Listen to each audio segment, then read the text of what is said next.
Good morning, Rabotai. Welcome to breakfast in the class and all the outtakes that you just missed that we didn't record.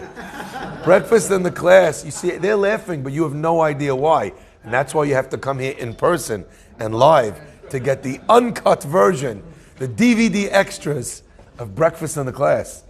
Today's breakfast in the class is dedicated for the immediate refuah shlema of Nasin ben Zolecha. May you have a full and speedy recovery. And Be'ezrat Hashem, we should come back from the hospital and enjoy the rest of his beautiful, healthy life, inshallah, with his family. And for the refuah shlema of Daniel ben Behjat, sponsored anonymously.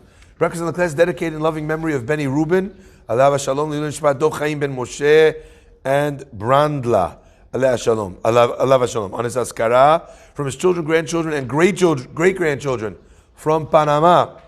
Breakfast in the class is also dedicated in loving memory of Isaac Hedaya, alav shalom, Lilun Shpat Yitzchak ben Esther, sponsored by Carol and Maurice Silvera, and in loving memory of Lou Jerome, alav shalom, Lilun Shpat Eliyahu ben Esther, sponsored by his son Joey Jerome, dedicated by Laura and Mauricio Sion. We've missed you guys, of South Florida, in honor of their mother Golda Rivka Bat Leah, her birthday. May you continue amazing work for the Bikur Cholim at Safra Aventura, and have the health, happiness, nahat from your children, grandchildren, and many good news and simachot until 120. Loving memory of Miss Lily Safra Lashon Nishmat Leah Bat Chana. Philanthropy has reached so many throughout the entire world. And finally, sponsored by David E. Ash, in honor of you and your substantial capacity to do e-good today and every day. Azaku Baruch. My friends, I want to share with you something that I think is incredible.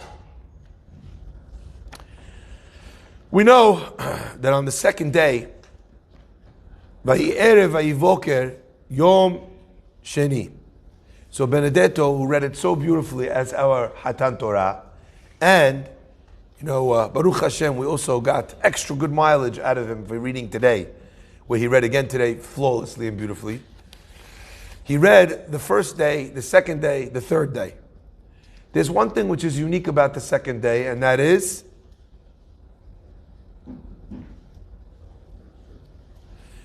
when it comes to the second day of creation, the pasuk does not say the word Tov. And God saw, and it was good. You know what that means? That means even God hates Mondays. No, that means that for some reason God decided, and no one in the recording understands what you're talking about. God, my friends, God is saying that something about day 2 meant that Hashem could not say, Vayar Elokim ki tov. In fact, we go to Tuesday, and Tuesday it says, Pa'amayim ki tov. Twice it says that God saw and it was good. And in fact, one of the things that today we try and do is we try and buy houses, get married, move into new apartments. We try and do things. We do closings. We try and push them to a Tuesday. Right? Why? Because it says Pa'amayim ki tov. One industry that doesn't know about this, and maybe I'm ruining it now, is the wedding industry thinks that only good days to get married are Sunday and Thursday. They give you a discount on Tuesday. But maybe that's why Hashem said twice ki tov, because even God likes a good deal. I don't know, maybe that's the reason. But the point is, Vayar Elokim ki tov, says the pasuk 2 times.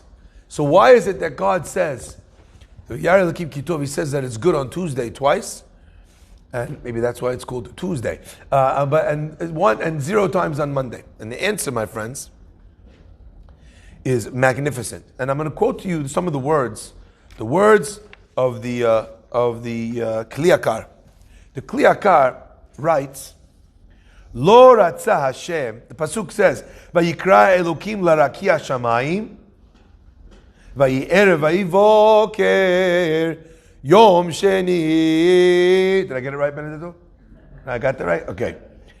And God called the rakia, the firmament, he called it Shamayim. I think I have a better name for the firmament. The firmament. Why is God calling the firmament Shamayim? Says the Kliyakar, Vayikra Elokim larakia shamayim, Lo ratza Kadosh Baruch Hu sheyikare b'shem Rakia. God did not want it to be called Rakia. Ki shem ze more al hapirud. Because that name, it expresses the concept of apartness, of separatism. Pirud, machloket. Milashon vayiraku paheh hazahav. From they split these things apart.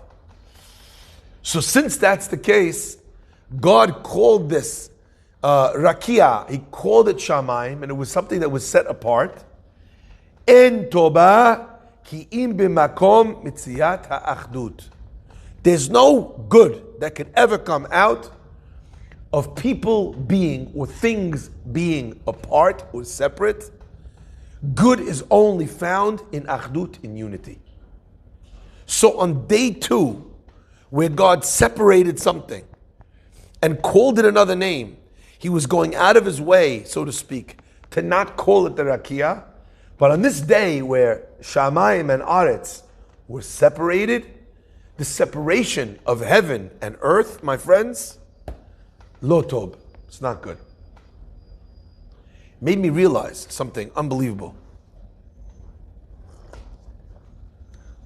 That expression finds itself one more usage in this week's parasha. Now, you don't normally read it this way, but now that we've seen this idea, we can actually appreciate perhaps another angle. The pasuk says that when Adam is created, God says about Adam, Lo tov heyot Adam levado. It is not good that man should be alone. The fact that someone doesn't have someone else, Lo tov, it's not a good thing. It's not good for him. It's not good. That idea, my friends, normally you read it, you say it's not good. But what we're seeing over here is a very powerful concept. The idea of pirud was already described on the second day of creation as being a day where you could not say the word tov. What is it that is not good about being, so to speak, alone? What is it that is not good about having a partner, so to speak? The idea that is not good about it is that it is, as we said earlier, it is an expression of pirud, of separateness, of apartness. Now I want to perhaps go into what this idea means. Because on the day 1, we also find the same words. Vayavdel Elokim ben haor uben hachoshech. And God separated between the light and dark. On day 2, you find Vayavdel, and God separated between ben mayim lamayim. So why is it that on day 1 we find God Vayavdel pulling things apart, and we don't have a problem saying Tov on that day? And on day 2 we have Vayavdel, and on that day we look at it, we say no, we can't say Tov on this day because there's a machloket, there's division. And the answer, my friends, sorry. לא כל כך ברור. על החושך שהיה לפני ההבדל, לא כל כך ברור שזה נכון. המפרשים אומרים שהחושך שהיה לפני ההבדל זה היה אש שחורה, משהו אחר. טוב, לא בשביל עכשיו. We'll subtitle that in post. My friends, there's something here which I think is magnificent. Vayavdel means, and God created a separation between light and dark. But not in every separation is there machloket and is there pirud. There is a possibility of things being separate without being apart. The problem of something being separate is when it is manifest as apart. Is this clear? And I want to share because I think that this is such an important distinction. We have Vayavdel, God divides light and light on day 1. No problem, still Tov. Second day, God divides between the upper and the lower waters. There's a Shamayim, there's a Aretz. Oh, you can't say Tov now. They're apart, there's division, There's machloket. What's going on? No tov. What's the difference? Listen carefully, my friends.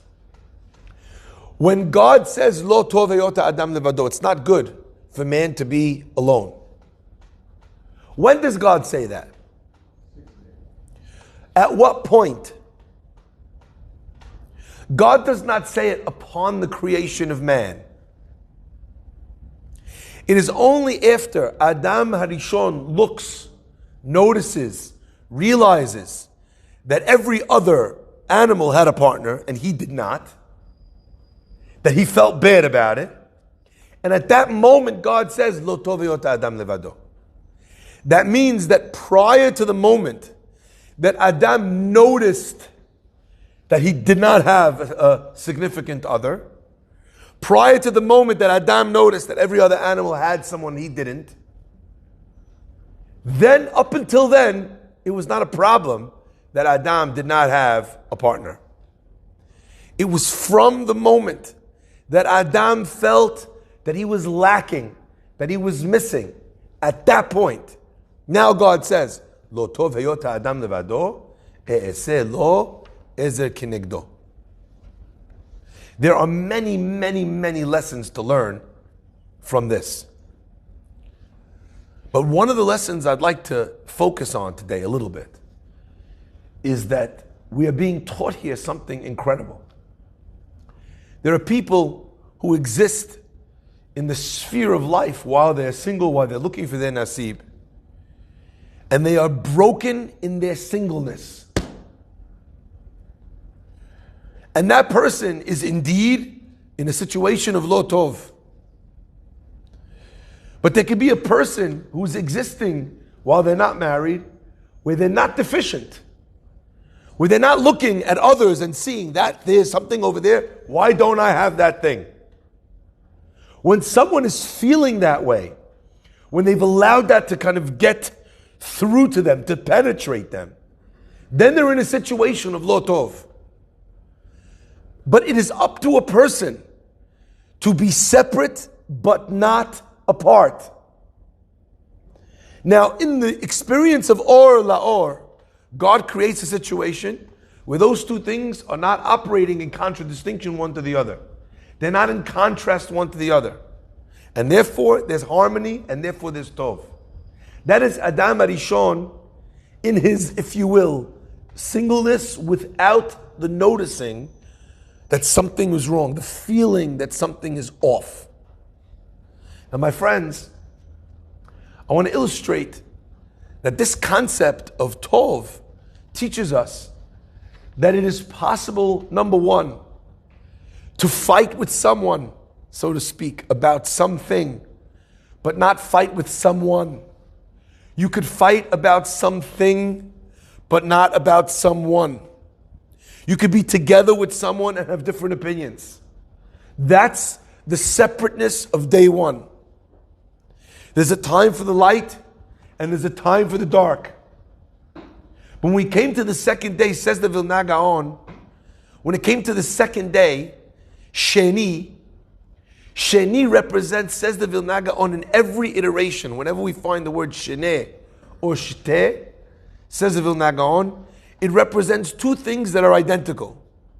Where do we find the word two, where it indicates that those two things are the same? Exactly. Anyone remember? Interesting. I like that. I don't know why they're exactly the same there. They say different things there. Shnei Seirim.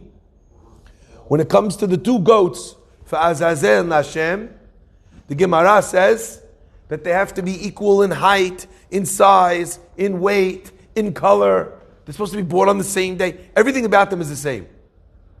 Says the Gemara, the same lesson about the two birds of the Mitzorah.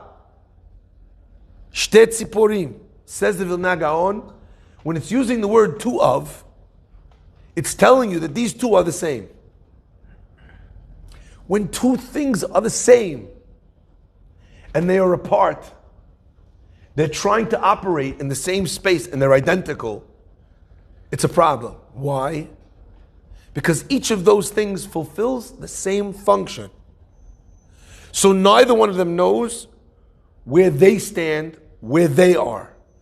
Or and Choshech are so different that there was no problem in their separation, because it was clear that there was a domain of light and a domain of dark. The problem begins when things are the same. Couples who struggle in their relationships for space, for identity, for placement, often are struggling because they are too similar. And perhaps not because they're too similar in their nature, but because they're too similar in their powers or their perceived powers. Listen carefully to the words that I've said. They might be radically different. They might supposed to bring two different things to the relationship. And in that scenario, there would be a harmonious, separate natures operating together in unison, because each one knows its place, its role. And I don't mean necessarily the gender roles assigned that a man goes to work and a woman stays home. I don't mean that. You could have the reverse work in a family. You could have a situation where the woman is earning, they're both at work, and the woman is earning more than the man. That's not the point here. The point here, my friends, is that they bring something different to the table. If they're bringing exactly the same thing to the table, everyone is fighting for the same element of respect and not for different elements. They're fighting for this piece of influence over the relationship. And there's many spheres of influence in the relationship. You take this, I'll take this. I'm better suited for this, you're better suited for that. It is when we cannot figure out between ourselves who is better suited for this piece, that's when we have machloket begin. There's a mayim elyonim, and there's a mayim tachtonim, and there's seemingly no reason why one water should have been above and one water should have been below. They weren't as different as light and dark. And therefore the separate nature of those two waters that were separated, the separation caused the fight. When the 12 sons of Yaakov were given different positions, the reason why it caused machloket is because the other 11 brothers did not understand, why should Yosef be singled out? Interesting. Our rabbis tell us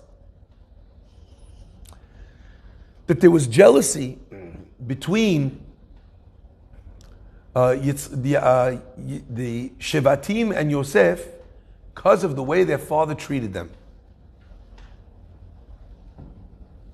Right? How come we're not told that there was jealousy between Yaakov and Esav because of the way his father treated them? The Pasuk says that Yitzchak loved, preferred, whatever that means, Esav. We'll get to there. Why don't we say, look, you see, the reason why there was machlok is because of the parents.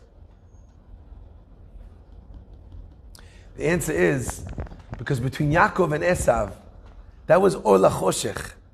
That was Yisrael LaAmim. There it's obvious. If you have two people working in a business, in a company, and one of them is a salesman, and the other person is a numbers guy, the numbers guy doesn't want to do the sale. He knows when they walk into that room that if he tries to sell the product, they're not getting the deal. And the salesman knows that when the guy says, okay, take me through the numbers, if he tries to fudge those numbers, they're losing the deal. So what do? They say, here, look, here's the numbers guy. Let him. Everybody understands the other person's place. So it is possible for people to be separate and not to fight if everyone could recognize, could feel where their place is. And most times in a relationship, when there's a fight in the relationship, it's because of this, in one version or another. Because there hasn't been a clear demarcation of my space, of your space, of respecting each other's space and contributions. And backing off to allow that person to have that. My friends, So we walk away from this understanding two incredible lessons in the nature of Tov, of looking for a good life, of feeling good.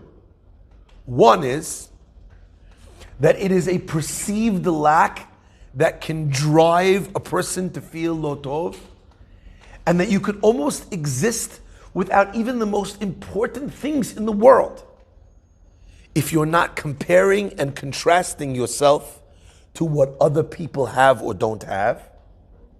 I can find joy in my briefcase if I'm not comparing my briefcase to someone else's briefcase. Number one. We learned that from Adam Arishon. Lo tov. That is possible to have this concept, right?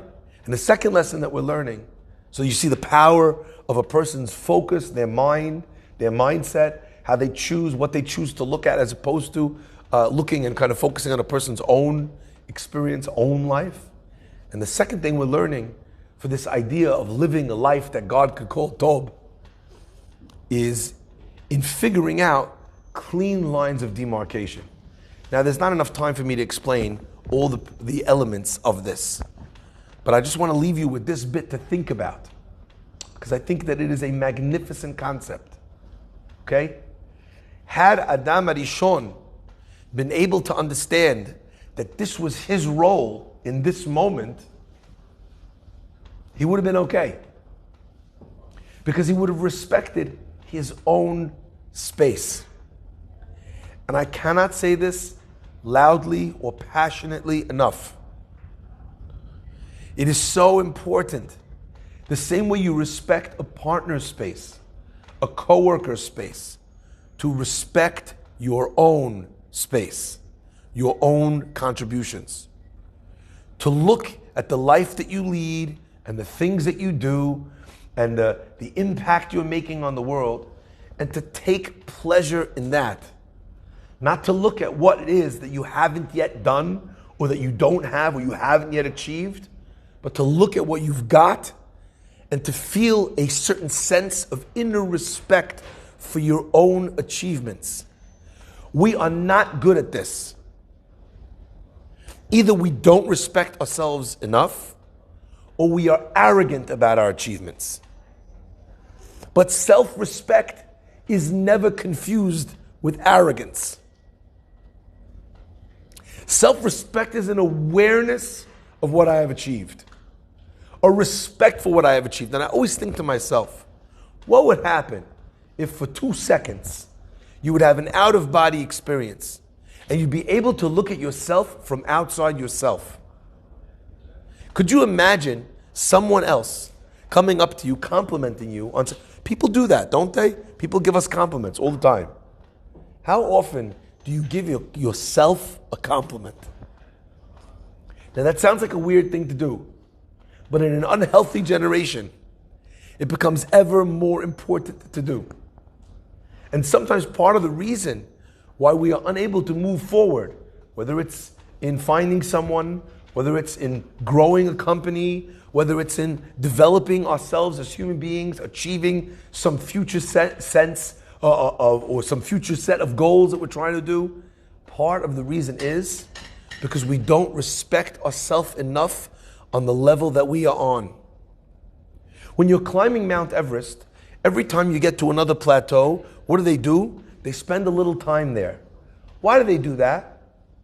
Because the body needs to acclimate itself to that level of oxygen. Then they can move to the next level. If you try climbing Everest in one shot, impossible. Your body won't be able to handle it. So what do? You move to a level, your body acclimates to that place, to the oxygen levels at that altitude, and then you can carry on. Sometimes we're so busy trying to get to the next plateau, we haven't spent enough time acclimating to, respecting, living in, appreciating the place that we are in. And therefore, it doesn't work for us to go to the next place. So life keeps sending us back one level because we haven't yet respected the space, the contribution that we have in this space. So we can't move forward. All of that not even from a word in the Torah, but from a word that is not in the Torah, from the fact that Tov does not appear on the second day. Hashem should bless us that in each and every day of our life, we, unlike God on the second day, we should be able to look at every day of our life and say, maybe not Vayar Elokim, and God saw, and He said, Tov Me'od. But we as humans should be able to look at a day, at the end of the day, that we've tried or pushed or achieved, to look at the day and say, today was a good day. What are you saying when you say that? What God intended, what God said or wanted to say about each and every day. Hashem should bless us with many, many more days like that in our life than Mondays. Baruch Adonai Le'olam.